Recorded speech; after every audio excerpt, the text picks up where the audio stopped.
Chapter 1 Thief. Darkness covered the mansion. Stillness, as quiet as the void, haunted the premises. A lone shadow crept past the picked lock of the front door, which gave a faint click as the latch closed. Then silence. No wind. Everything slept. The intruder paused at the edge of the faint glow from wizards' globes which lined the entryway. He paused to look at a series of vague images lit by the globes, portraits of powerful members of the family who lived here. The Riftwinds.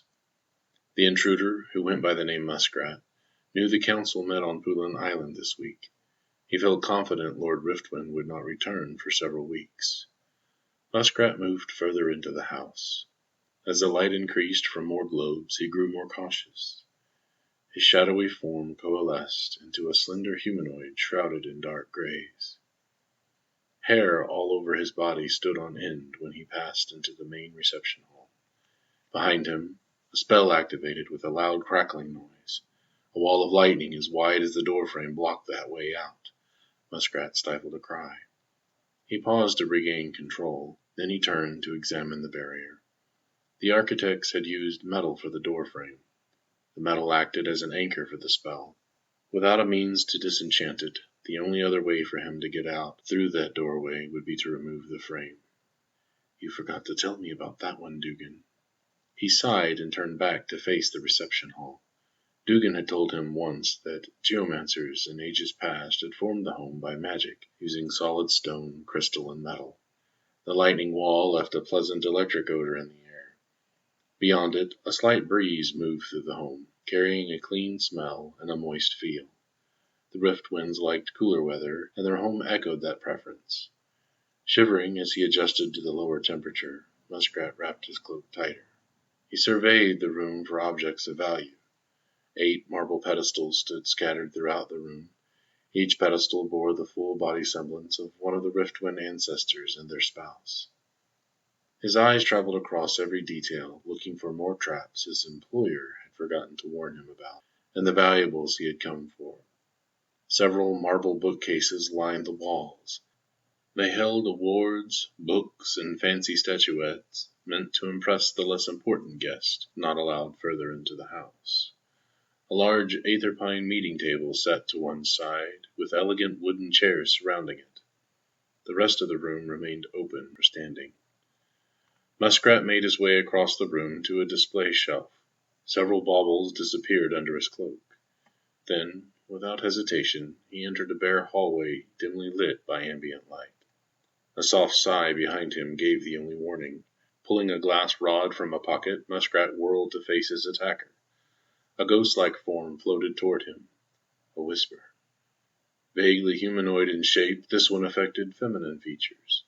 The creature raised a finger and pointed. Energy crackled at the tip, but Muskrat moved faster. Whisper, wait, he muttered under his breath as he aimed the rod. The apparition faded from sight without a noise. Withdrawing back under his cloak, Muskrat made his way down the hall and around a corner. He dispatched another whisper before it even turned around. Muskrat ascended the first of 2 sets of stairs. The stairs doubled back into a hallway directly above. He ignored the expensive paintings of pastoral scenes. They were too bulky to steal. A wizard's globe at each end of the hall provided faint yellow light. His first step off of the stairs took him to the right, down the hallway. Then he stopped. Dugan won't mind a few minutes more. Instead, Muskrat headed left, passing the second stairwell. At the end of the hall, he stopped once more. He stood in front of a heavy wooden door with a wyvern sigil of Corabald Riftwind, the eldest son of the councilman. Another long hallway stretched into darkness across from the door. Just before it came to a dead end, one final door led to the room of Corabald's eldest sister, Kyrith. Muskrat grinned under his hood as he considered which door to enter first. Both of the elder Riftwind children had gone with their father to the council. Long seconds passed as he calculated the risks of entering either room. Corabald, the eldest of one of the most powerful aeromancers in the islands, would be the stronger of the 2 siblings by far. Muskrat knew of the elder whisper named Kyrie, who guarded Corey's room. Wards likely protected doors and important possessions. None of them would be strong enough to kill in case Corey's younger siblings went snooping. They still might ensnare, though. Kyrie, on the other hand, could recognize the Riftwind family members. She would have no qualms using lethal force against intruders. Muskrat knew Dalgan favored Corey of all his children. Corey's great skill in aeromancy and martial weapons complemented his natural leadership. His room would contain many worthy prizes for a talented thief, including the enchanted bow Longbreath. The wyvern, a sleek winged reptile that could launch poisonous barbs from its tail, made an apt symbol for the renowned archer. Muskrat shook his head. Corey almost always took the bow with him whenever he traveled. Kyrith, the only daughter of Dalgan and his first wife, was younger than Corey by 3 years. She lagged notoriously behind her 3 siblings in magical power. Of an age where she should be able to charge the atmosphere resonance crystals, she managed only to conjure faint scents with which to perfume herself, and even then for not more than an hour. Yet what Kyrith lacked in aeromancy she made up for with cunning and ruthlessness. Beauty was her keenest weapon. Muskrat decided that the far room held a lesser reward, but also far less danger. Kyrith's door was made of the same material as the table downstairs. Though very lightweight, Aether Pine was still sturdy enough to keep Muskrat from breaking through by main force. For a moment, he admired the mythical Lamia that seemed to leap from the surface of the door. Her cat-like body reared back on 2 legs, with the forelegs clawing at the air. Her upper torso and head portrayed that of a beautiful, thinly clad humanoid. The face looked crazed with anger. As he reached for the door, the hair on his body stood up again. It felt like another lightning wall was about to activate. He pulled his hand back and examined the doorframe for wards and traps using an artificer-crafted rod meant to absorb electrical shocks. Nothing. Shaking off the feeling of apprehension, he tested the door. It was locked, but that meant nothing to one of his skills. After a few seconds, using his tools, he entered the room. The scent of perfumes hung heavy in the air. A canopy bed dominated the poorly lit room. Silk curtains hung from the canopy. Someone, unused to the effort, had made the bed, leaving the silk sheets full of ripples. It was certainly not one of the house servants. Why would Kyrith, the laziest snob in Loar, make her own bed? A smoking brazier with a low dark green flame flickered on the far side. The flame cast the bedchamber in eerie colors. His wariness increased. Near the brazier, a woven lace cloth covered a large bird cage. No sound emanated from it, although it was supposed to contain Kyrith's exotic blue twitterflit Thea. Kyrith's current suitor had courted her for more than a year. He had presented the bird to her on her 21st birthday several weeks ago. Against the left-hand wall near the door, the flickering light outlined the silhouette of a chest of drawers. Combs, ribbons, and dolls, appropriate for a very young girl, sat arranged in neat rows on top. An escritoire stood on the far side.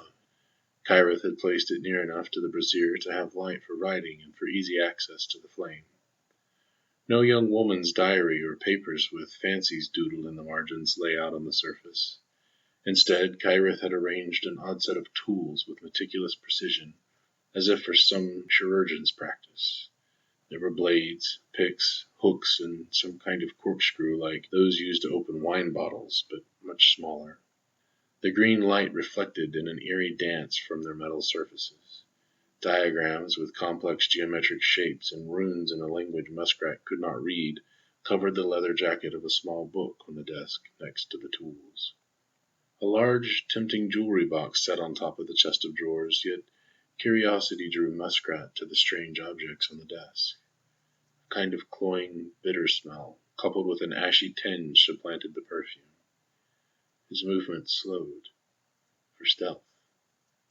His hand had moved to within an inch of the book, when the flame guttered and almost went out. He backed away from the desk. His heart beat loud enough to alert every whisper in the mansion. In his alarm he stumbled into the birdcage. It fell to the marble floor with a muffled clang. Thea made no chirps of protest. A stream of muted curses escaped from Muskrat. The brazier's flame now burned steady again.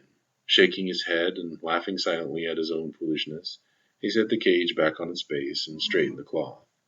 Assuming that Kyrith had taken Thea with her, he lifted the cover on the side nearest the brazier. His eyes fell on a ghastly sight. The once beautiful bird lay in pieces on the bottom of the cage. Muskrat gauged the bird had died about 6 days past, right before the Riftwinds had left for Poolin Island. Only a few tufted feathers remained attached to her body. The rest were missing, along with her head. Someone had sliced the body open, pulled her rib cage back, and removed all the internal organs. They had also removed both wings and feet. Only one of the feet remained in the cage. Swallowing his nausea, Muskrat recovered the cage and ran from the room. All thoughts of theft fled. He barely remembered to keep silent as he made his way back down the hall and around the corners to the stairways. His feet kept him going down the hall into the soft, dark blue light of another wizard's globe. He dashed around the corner and into a bathing room. Muskrat collapsed to trembling knees and released the contents of his recent supper all over the tiled floor. Several more heaves left him dry and weak, gasping for air on hands and knees. Unable to think, he did not notice the ghostly form of a whisper floating across the surface of the bathing pool in the center of the room. The apparition uttered a faint, hollow sound just before a jolt of electricity zapped Muskrat in the arm. "Gods take you!" Muskrat felt more embarrassed from being caught off guard than pain. The lingering fear did not help either. He scrambled away from a second spark spell aimed at him. In one fluid motion, he reached inside his cloak for the glass rod and pointed. "Whisper, wait!" A voice interrupted from the doorway in a soft baritone. "Eloise, it is okay. He is with me." The whisper lowered her finger, and the crackling of the spell faded. "Come, Eloise, sleep." Compelled to obey, the creature floated toward the door and, with a sigh, shrank and flowed into a beautiful glass flask in the hand of a human teenager. Dalgan Riftwind, Dalgan's youngest son, leaned against the tiled doorframe at ease. "Thanks." Muskrat picked himself up out of the vomit. On the wall hung a basin with running water spigots, a luxury only for the rich. He washed his hands and face, familiar with the apparatus, then shook his hands dry. Turning to Dalgan, Muskrat lowered his hood to reveal the angular face, still pale, and pointed ears common to the elfin race. "You are late," Dalgan teased. His humor turned to concern when he noticed the mess on the floor in his friend's face. "Muskrat, what happened?" "Oh, bad fish." Muskrat looked around for a towel to dry his hands. Then understanding hit him like the spark spell that had just zapped him. "Your whisper's named. You did it." Dalgan smiled.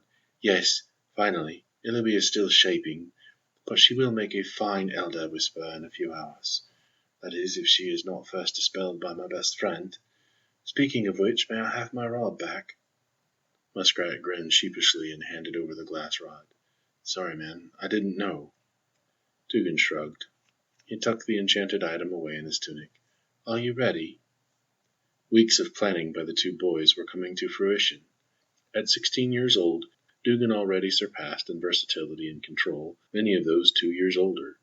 Coming to an age where he understood the intricate politics of the islands, Dalgan found that he disagreed in a profound way with many of his father's policies. For the past year, their arguments replayed a daily ritual in the Riftwind home. Now, Dalgan could stand no more. Muskrat pulled his hood back up and glanced around the bathing room. "What about the mess?" Dalgan waved a dismissive hand at it.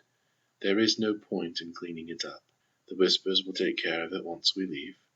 I need to get out of this place." "All right, then, I'm ready." Muskrat swept past his friend and started back towards the stairs. "Hold a moment. I need to get my gear. Then I have one more thing to do." Dalgan ducked into the room across the hall and gathered the items he had packed for the trip. He slung a stuffed pack across his back. In his hand he gripped a stunning aetherpine staff carved personally a year ago. Simple yellow crystals adorned the staff in various places. "Arrow shards?" Muskrat eyed the staff with respect. "Yes, a crafter slotted the staff last week. I placed the shards just yesterday. They store a few minor spells right now, but I am hoping to obtain a larger shard for the top for a more powerful spell I have been practicing." The young aeromancer rubbed his hands over the crystals absent-mindedly. After checking everything a second time, Dalgan left the room and closed the door behind him. Muskrat glimpsed the etched symbol of a soaring mordhawk on the door. In his opinion, Dalgan's personal symbol, though proud, was not quite as pretentious as his older siblings. Last thing, Dugan crossed the intersection of the parallel hallway to the only other door. Carved deep into this third door was a picture of a budding aether pine tree. An artist had depicted several smaller birds in flight or at rest in its branches. Dugan's younger sister, Alisonia, lived in this room. Many of House Riftwind's vassals reacted to the strange child in one of two ways. Either they doted on her, or they steered clear. Odd things tended to happen around her, and she commanded more raw power and aeromancy than most adults. If she ever learned to tame it, the young Riftwind would sit on the Council of Wind for certain. She also enchanted fine jewelry, a gift most aeromancers could not manage without the aid of a powerful world shard or geomancer. That particular talent she hid from everyone but her beloved brother and his elfin friend. Dugan and Muskrat had discussed at length whether or not to bring her along. Dugan had argued for protecting her from growing up to be like his elder siblings and father, and the usefulness of her enchanting abilities. Muskrat had pointed out the absurdity of bringing a child. In the end, they agreed that she was too young and the world too dangerous for her to leave the protection of home. The two boys entered the room without sound, expecting Alisonia to be asleep. Instead, she sat in bed, reading by the light of a bright green wizard's globe. Muskrat gave an involuntary shudder at the color and looked away. It was just a bird. Lassa. Muskrat heard all the love Dalgan Riftwind had for his little sister expressed in that one word. Hey, Doogie, are you two leaving now? Lassa's face beamed. Muskrat grinned at the pet name. Yes, we are leaving. Dugan ruffled her hair, the same dirty blonde as his own. She frowned at him and combed it back out. I'll take good care of your brother, Lassa, Muskrat promised from just inside the room. He leaned against the doorpost, arms crossed over his chest, in unconscious mimicry of his friend's earlier stance. Alisonia cried out and reached for her brother. Why do you have to go? Muskrat shook his head. Here we go. Dugan took a deep breath, as if to steel himself against his sister's imminent tears. I can no longer bear to stay, Lassa, and no, you cannot come. Someone must stay here and make sure father does not become a complete despot. What's a despot, Doogie? Do not call me Doogie, came the automatic response. A despot is a tyrant. What's a tyrant? She gazed intently into her brother's eyes. A tyrant? He is a mean person who tells everyone what to do and never has any compassion for the people. What's compassion? Unable to help himself, Muskrat sniggered aloud. Dugan glanced toward him with a waning, long-suffering look. Dugan took a deep breath, then another.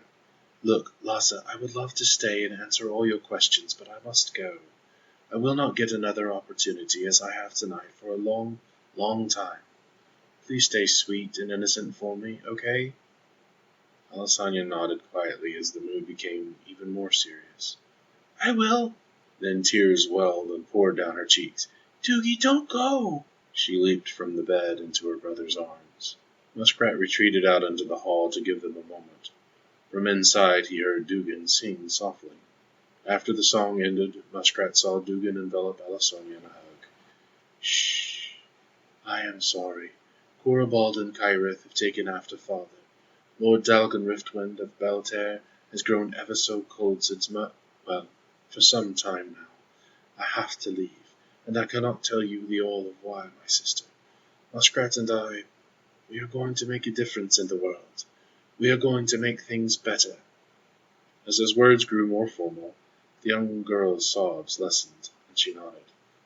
Watching from the doorway, Muskrat realized that they might not see each other again for some time to come. Her face filled with resolve. Muskrat knew she would be brave for her brother's sake. I just remembered. Quick as a blink, she shifted moods and pulled away. I have a present for both of you. She dashed over to her luck chest and began digging through toy ponies and dolls until she removed 2 items from the bottom. The smaller she handed to her brother. Muskrat, she called out into the hallway. Muskrat walked back into the room. He stared in wonder as he unfolded a deep yellow cloak embroidered with a shiny gray manticore. Muskrat marveled at the gift. Lassa, this is... Corey won't mind. He's got lots. There's no more aeromancers around, so he doesn't use that one. He won't even know it's gone. She argued so fervently that Muskrat had no choice but to accept. Thanks, Squirt. Muskrat poked her in the belly, making her giggle. Dugan pulled his sister into another tight hug, kissed the top of her head, and ruffled her hair again. She attempted to pout, smile, and sniffle all at the same time as she straightened her hair. So long, Half-Pint. Muskrat waved and left the room. Dugan looked at his sister for a long moment. Goodbye, Alisonia. I love you. I love you too. Bye, Doogie. She sniffed one final time. For once, Dugan did not correct her. He smiled and slipped on her gift, a ring she had recently made for him. He could feel a powerful magical enchantment mesh with his own body's energy, another of his little sister's enigmas. Dugan closed the door and took a deep breath before looking at the elf. Muskrat grabbed Dugan's shoulder and nodded in sympathy. She'll be all right. Come on, let's get this adventure started. With that, the thief stole away down the hall, his main plunder from the Riftwind mansion following along behind.